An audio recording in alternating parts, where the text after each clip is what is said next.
Leco, você tá hoje onde você imaginou que você fosse estar com 17 anos? A pergunta é bem capciosa, né? Porque com 17 anos... Você lembra o que você... com 17 anos a imaginação não tem limite, né? Mas eu me lembro muito bem que eu já tinha meu equipamentozinho de som, já fazia, e é o que eu imaginava fazer o resto da vida. Acho que eu nunca imaginei trabalhar com as pessoas que eu trabalhei, aos lugares que eu fui, e ter assim, o relativo sucesso e resultado que eu tive. Não sei se eu pensava que eu estaria nesse lugar, mas gosto muito de estar no lugar que eu estou hoje. Maravilha! Sejam bem-vindos ao Mentes do Amanhã, o podcast da Full Sail University, nessa temporada em parceria com a Multi Studios. Eu estou hoje aqui com o Leco Pozzolo. Eu vou ler porque é muita coisa que eu vou contar para vocês aqui da apresentação brevíssima que a gente levou um tempão para conseguir resumir do Leco. Ele é engenheiro de gravação formado pela Full Sail University, ele vai conversar com a gente sobre isso hoje. Tem 45 anos de carreira, mais de 3.000 shows mixados, vencedor de Grammy Latino, trabalhou, tem alguns nomes aqui, porque senão o episódio ia ser só nome de gente com quem ele trabalhou. Mas entre alguns dos nomes com quem ele trabalhou, a gente tem Gilberto Gil, Caetano Veloso, Maria Bethânia, Milton Nascimento, Ney Matogrosso, Nando Reis, Cássia Eller, Sérgio Mendes, além de ter participado de festivais como Rock in Rio, Free Jazz e Team Festival. Só para dar alguns nomezinhos para vocês. Só para deixar na memória também, bota a Bonnie Tyler aí, Bonnie Tyler, nossa querida. A gente estava falando sobre isso. Pois é. Muito bem, obrigada, Leco, por estar aqui com a gente hoje. Um prazer. Minha primeira pergunta para você é como que aconteceu a sua escolha, essa decisão de trabalhar para o mercado da música e qual que foi o maior medo, se é que você tinha algum medo quando você tomou essa decisão? Tem coisas na vida que a gente não escolhe, né? A gente é escolhido. Eu acho que foi meio isso que aconteceu. Que eu me lembro desde criança, meu pai tinha aquela eletrola, e aí eu abria, tirava os alto-falantes para ver como é que era, ele ficava preocupado, eu falava, não, vai funcionar direitinho, eu botava tudo de novo para tentar entender como é que funcionava. Isso com uns 13 anos de idade. Então, esse bichinho da curiosidade pelo som me pegou desde cedo, e aí foi evoluindo. Os caminhos foram se mostrando, foram abrindo, e aí você vai tendo que correr atrás, né, para conseguir entender e evoluir, mas é uma coisa que assim me pegou desde cedo. E aí eu só fui conduzindo e tentando aprender. Você nunca pensou em outra área? Sempre pensou Tinha na aquele área... sonho de criança, quero ser médico, quero ser médico. Cheguei a fazer vestibular na época para medicina, aí acabei entrando para fazer arquitetura, aí larguei, aí fui fazer engenharia elétrica. Mas, assim, nunca nada tirou a vontade, o foco de trabalhar com gravação, com show, com evento, com essas coisas. Você tinha algum medo? Você chegou a ter algum medo, assim, na hora de falar, vou trabalhar com isso? Era um desconhecido, né? Eu estou falando... Comecei a realmente me interessar e gostar e trabalhar, era final da década de 70. Então, tudo era muito incipiente, tudo era muito difícil no Brasil, muito... Informação não tinha, acesso a equipamento não tinha. Então, o medo maior era o medo do desconhecido, né? Do que eu estou entrando para fazer. E, assim, talvez a inabilidade musical de tocar instrumento tenha sido sempre meu grande medo, porque eu via outras pessoas que tocavam violão, tocavam bateria, tocavam piano e tal, e eu não tocava. Eu falei, cara, como é que eu vou conseguir conciliar e ir à frente com isso? Mas eu foquei sempre só na parte técnica. E foi por aí? Fui indo, assim, com essa manchinha lá, com essa pena de nunca ter aprendido a tocar um instrumento. Por que não aconteceu isso com você? Não sei, não faço ideia. Não faço ideia. Mas gostaria muito. Minha mãe tocava piano, né? Eu me lembro, eu pequeno, sentado, tocava as coisas mais clássicas, Debussy, Chopin, e eu sentado embaixo do piano ouvindo ela tocar. E adorava. E, assim, e tantos amigos... Eu já pensei nisso, assim, já tentei me analisar mais ou menos nesse aspecto. Eu tenho tantos amigos maravilhosos, músicos, que tocam tão exuberantemente bem, tão maravilhosamente bem, que eu falo, cara, eu não sou digno disso, não tenho capacidade para isso. Dá uma inibida. Eu falo, não vou não. Qual que foi a conversa mais importante, assim, que você se lembra de ter tido no momento de falar, é isso aqui que eu vou fazer? Teve alguma conversa? Teve lá no comecinho, quando eu entrei na Som Livre como estagiário de assistente, né, e pelas mãos do seu Antônio Ramalho Neto, que tinha sido produtor da Philips, foi para a Som Livre com o João Araújo e tal. Eu fui pelas mãos dele. É ele que me botou no mercado profissional. E aí, tinha um final de semana, tinha uma gravação lá de... Eu não me lembro exatamente o que, que era, que eu falei, mas eu não gosto muito disso. Ele falou, olha só, aqui você gosta de tudo. Na sua casa você escolhe o que você ouve. Eu falei, sim, senhor. E é isso, né? Mudou muito a minha perspectiva, a minha maneira de enxergar o mercado profissional da música. Né? Entender que eu estou servindo alguém, eu tenho que trazer aquilo da melhor maneira possível. Não é o que eu gosto. Eu estou ali como uma ferramenta. E isso é importante para tantas áreas, né, da economia criativa, para quem trabalha com música, para quem trabalha com cinema. Até um arquiteto, né? Ele entender que ele está fazendo um projeto para o cliente, não é o... Não para ele, por mais né? que ele vá botar o talento dele ali, ele está fazendo uma coisa para alguém. Olhando para trás, se você não tivesse ido por esse caminho da música, se você tivesse ficado lá na arquitetura ou na engenharia, como é que você acha que ia estar a sua vida hoje? Difícil, né? Não sei, difícil assim pensar. Mesmo quando a gente tenta planejar a vida da gente, o rio já é tão caudaloso, né? Já é tão, vai mudando de curso toda hora, a gente não sabe, é muito difícil prever como que seria em qualquer outra atividade.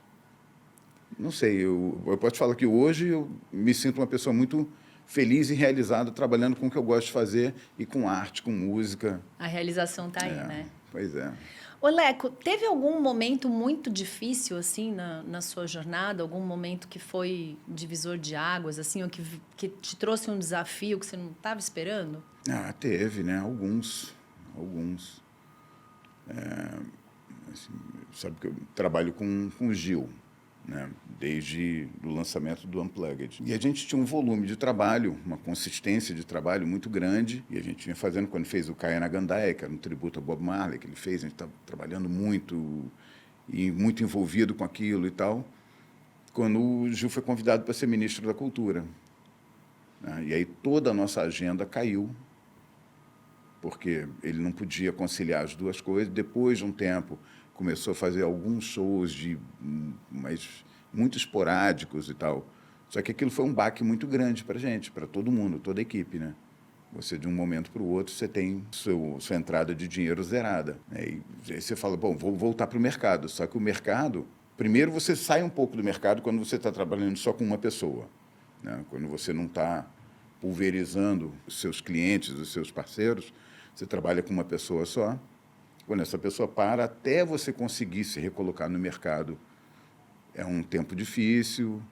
E foi um momento que, assim, eu estava construindo uma casa, a minha mulher estava grávida do segundo filho, então foi, acho que o momento mais difícil, assim. Mais que a Mas pandemia? por questões financeiras. A pandemia foi para todo mundo, né? Foi difícil para todo mundo. Esse episódio, essa parte que eu falei, foi uma coisa muito pessoal, né? Uma coisa que afetou muito Você, a mim, né? E as pessoas que eram da equipe. A pandemia, eu acho que afetou a todo mundo. Eu acho até injusto falar, foi difícil para mim. Foi difícil para todo mundo. Teve algum momento que você chegou a pensar, isso aqui não vai dar certo? Não vai dar certo o quê? Vou ter que mudar de área, vou ter que sair... Eu acho que todas as áreas estavam passando por grande dificuldade, no caso da pandemia. E assim, a gente pensa, né, o que eu posso fazer para tentar reforçar esse orçamento ou criar uma segunda atividade e tal. Mas é bem difícil, assim, porque eu não me vejo fazendo outra coisa. Outra coisa. Dentro da área da música, você acaba trabalhando em todas as áreas, né? Gravação, mixagem, faz PA, faz monitor, faz produção técnica, faz eventos, faz... Então, dentro dessa área, você acaba... Você consegue abrir um leque abrindo um leque maior, mas também, né? tudo voltado na música. O cerne da profissão, da questão ali ainda é a música, Trabalhar ainda é o áudio. com a música. Você fez Full Sail em que ano, Leco? 1983. Tem muita gente que está ouvindo a gente aqui que não estava nascido ainda. A maioria não era nascido, né? A nessa maioria não era época. nascido. Como é que foi isso de você? O que você viu quando você chegou lá na Full Sail? O que era a Full Sail University? É muito engraçado, né? A gente conversando, falei que eu tive lá agora há 2 anos e foi um choque para ver o tamanho do campus, né? O tamanho da universidade. Apesar de já ter visto tanto no site, em vídeos e tal, você pessoalmente, presencialmente ver aquilo tudo ali foi muito engraçado, porque ele era um daqueles condos comerciais, né? 3 lojas com doca atrás, sala de Em aula. 83, a gente foi fundada em 79. Em 79, tinha 4 4 aninhos. anos de existência. Eu me lembro que o John Phelps ficava lá, aí tinha a Cat, que era a secretária, era muito pouca gente. O Jerry, que era instrutor, e o Gary Jones, que tive muitas aulas com ele. Que é Né? Isso é um incrível, barato, né? cara. Isso é uma coisa assim. Que é o nosso dessa CEO cara, que é o hoje. CEO hoje da... Que continua lá, que continua brincalhão, deixando nossa, um até cara hoje. simpaticíssimo, atencioso, incapaz de você chamar ele não parar, não te olhar no olho para ouvir o que você quer falar com ele. Nossa, é uma das coisas que ele mais leva bronca no campus. É isso, ele para, ele... Mas é o que faz dele o que ele é. Nossa, e é de verdade, né? Você percebe que aquilo... E Então, aí você voltou agora recentemente lá. Voltei lá, aí fui lá, tinha uma reunião, fiquei 2 horas lá, encantado com tudo, andando pelas salas e olhando. Visitou os estúdios. Muito bom, é bom demais, bom demais. Eu Lembranças imagino, maravilhosas. a gente que vai uma vez a cada 3, 4 meses, cada vez que a gente vai, a gente vê uma área nova. Imagino você, de 83 para 2000, mais de 2020, né? O que deve ter sido o choque. É muito bom aquele campus, né? 40 anos depois. Né? Muito tempo. Tá bom, né? E tá sempre crescendo ali. Leco, falando desses anos todos aí de experiência no mercado da música, o que você acha que mais mudou? O que você vê de maiores transformações nesse mercado da música? A era digital já mudou muita coisa, né? Das mesas digitais. Né? Porque antigamente as mesas eram gigantescas, aquelas geladeiras de equipamento que você tinha que... Talvez as pessoas fossem mais envolvidas, porque se a pessoa não soubesse realmente fazer aquilo, ela não conseguia botar para funcionar.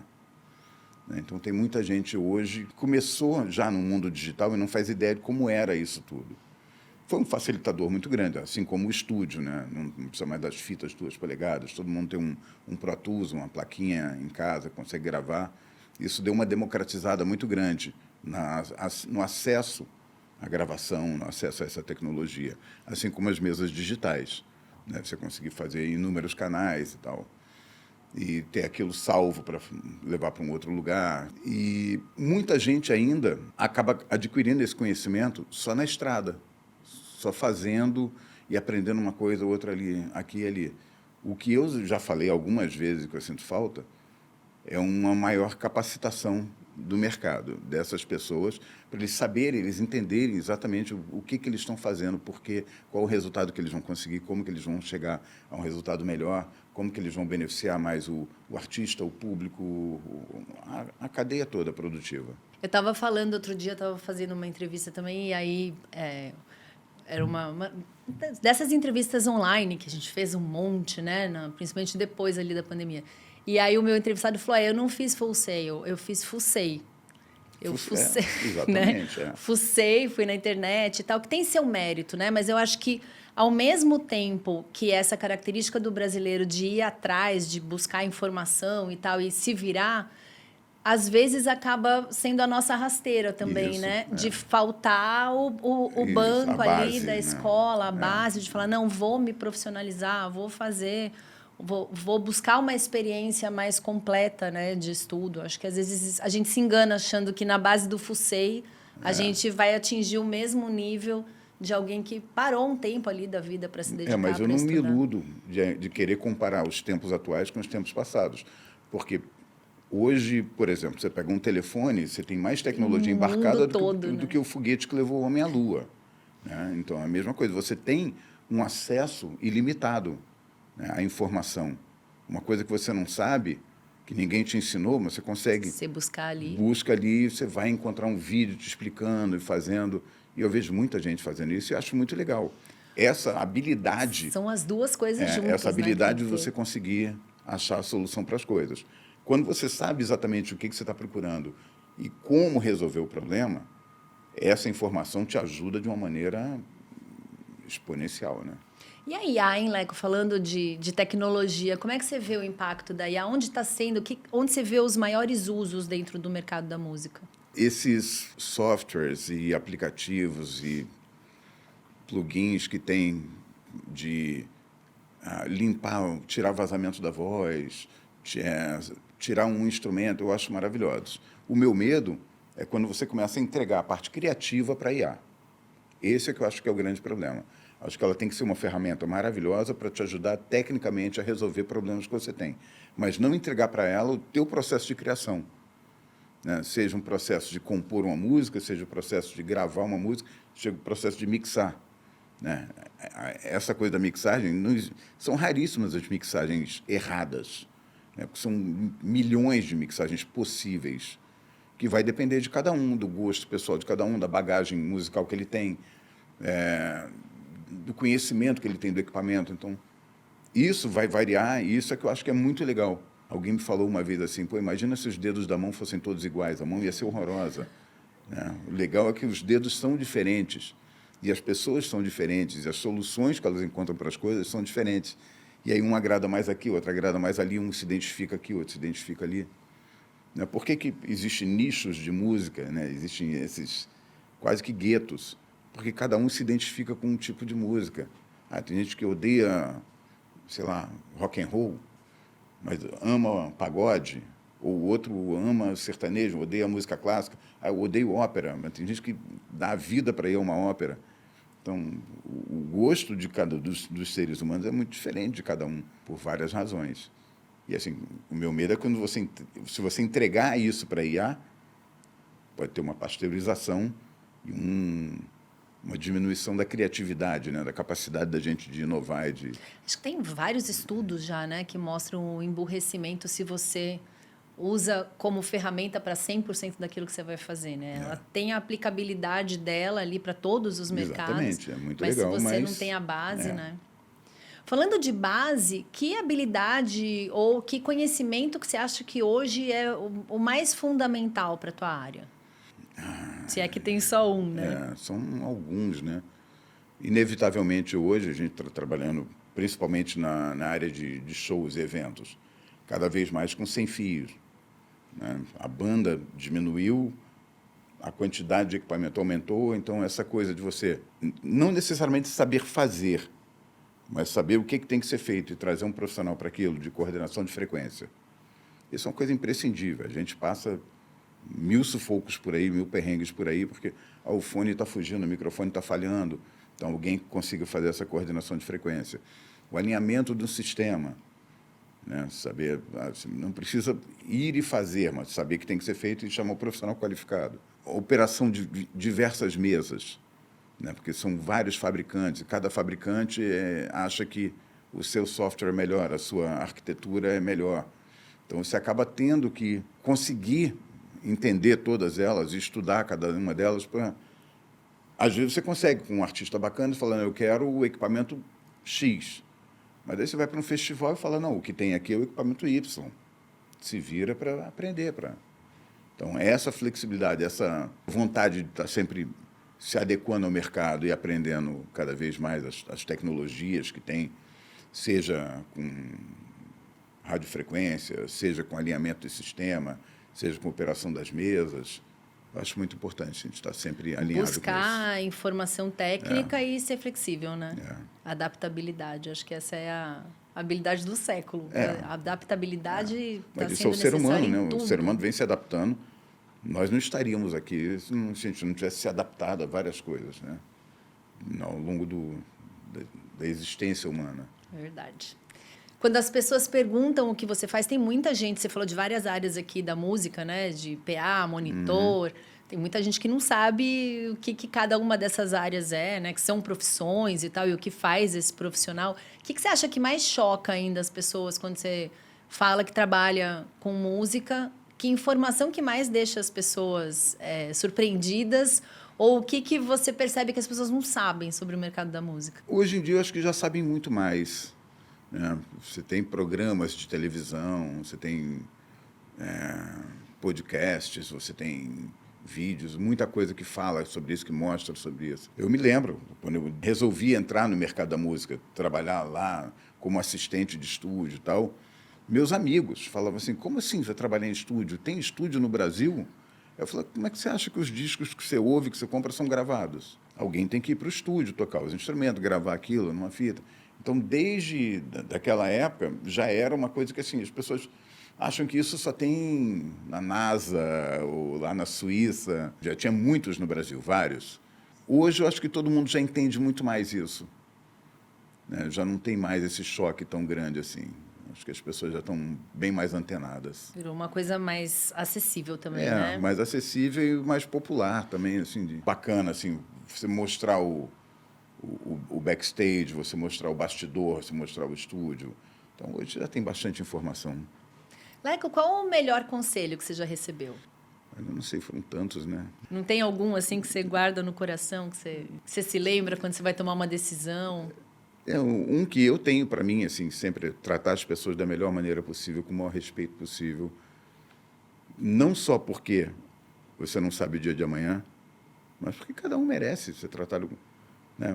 Ninguém sai de casa falando, eu vou fazer uma besteira hoje, eu vou errar hoje. Todo mundo sai de casa falando, eu vou dar o meu melhor, eu vou acertar, eu vou fazer bacana hoje. Às vezes a pessoa não consegue. Às vezes o melhor não é o que a gente acha que seria não, bom, e às vezes né? por alguma razão a pessoa não consegue. Não por isso a pessoa tem que ser execrada, né? Dá para a gente tentar tratar todo mundo com o maior respeito possível. Acho que isso é uma das coisas mais legais assim, que eu aprendi ao longo da vida.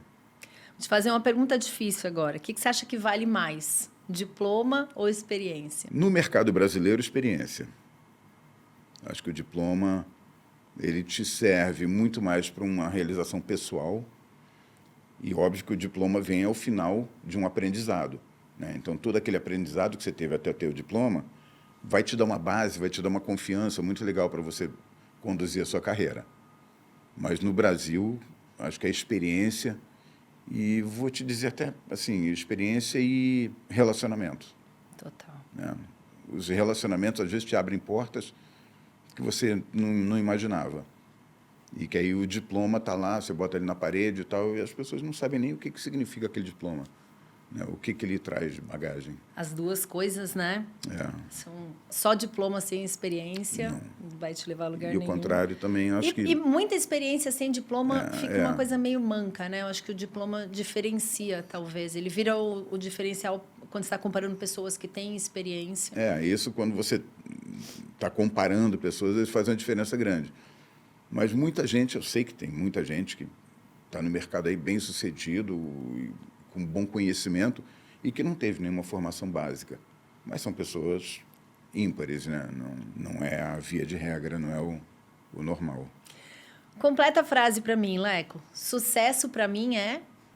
Acho que ter a tranquilidade de saber que a sua carreira está sendo bem conduzida pelo que você faz, não por questões externas, pelo seu conhecimento, pela maneira de tratar as pessoas, pelo resultado que você consegue tecnicamente e, óbvio, financeiramente. Ninguém consegue viver sem honrar com seus pagamentos e tudo mais, né? Então, acho que é meio isso, você ter essa tranquilidade de saber que está trabalhando direito e está conseguindo conduzir a sua vida. Muito bem. Nessa temporada, todos os nossos convidados vão responder ao quadro Bate-Papo do Futuro. Nesse Bate-Papo do Futuro, eu te faço uma pergunta e você me responde ali papum com a tua visão de mundo, tá bom? Preparado? Uma habilidade indispensável. Lidar com as pessoas. Uma profissão que vai crescer. Com certeza, tudo ligado ao IA. Uma tecnologia que vai transformar o mundo. Acho que a robótica. Um erro que valeu a pena. Não sei, a gente tenta aprender com os erros, né? Mas algumas escolhas por um caminho ou por outro, de um trabalho ou outro, mas eu acho que tudo valeu a pena. Nenhum grande trauma, né? Pelo que eu estou vendo, assim, não, de um errão. Tudo valeu a pena. Um livro que você recomenda? Um livro que acabou... Eu, particularmente, gostei muito. Um cara que eu sempre gostei demais de ouvir, o Eric Clapton, e foi quando eu li a autobiografia dele, aprendi tanto sobre ele, sobre as porradas que ele levou da vida, as coisas que ele aprendeu. A gente imagina, a gente bota a pessoa num pedestal, e aí quando você vai ver o que a pessoa conta sobre a vida dela, você fala, cara, não sou só eu, né? não fui só eu que passei por sufoco, passei por roubada, porque alguma dificuldade. Mesmo um cara que você idolatra... É gente também, né? Teve esse caminho árduo. Um hábito que mudou sua vida? Estudar. E uma palavra para definir a Full Sail? Eu podia falar saudade, eu podia falar realização, não sei, assim... Acho que essas duas definem bem, né? A saudade dá para matar, né? Só dar um pulinho lá de novo. A saudade de um tempo, cara, tão incrível, assim, né? Aquela coisa que eu cheguei lá, a coisa que a gente achava no Brasil, que lá nos anos 80, que a América do Sul toda era cucaracha e nós não éramos. Aí eu cheguei lá, eu vi que eu era cucaracha também. Né? Porque só tinha choque de realidade. Americanos, canadenses, ingleses, alemães e eu cucaracha. De novo, estamos falando de 83, né? E eu de cucaracha lá, e aí entendi isso ali. Foi bom. Para a gente finalizar, Leco, qual a pergunta que você acha que todo jovem devia fazer antes de escolher a sua profissão? Será que eu vou ser feliz com isso? Vou ganhar dinheiro sendo feliz? Porque eu vejo muita gente que ganha dinheiro, mas é infeliz, muito infeliz, e aí não tem dinheiro que pague essa terapia, né? E aí, às vezes, você está ali trabalhando com o que você ama, com o que você gosta. Pode não ser um rio de dinheiro, mas te dá motivação todo dia para ir trabalhar. Então, acho que é isso. Será que eu realmente gosto do que eu pretendo fazer? Maravilhoso. Obrigada, Leco, por estar aqui compartilhando com a gente. Sempre um prazer enorme. Esse foi o podcast Mentes do Amanhã e a gente se vê no nosso próximo episódio.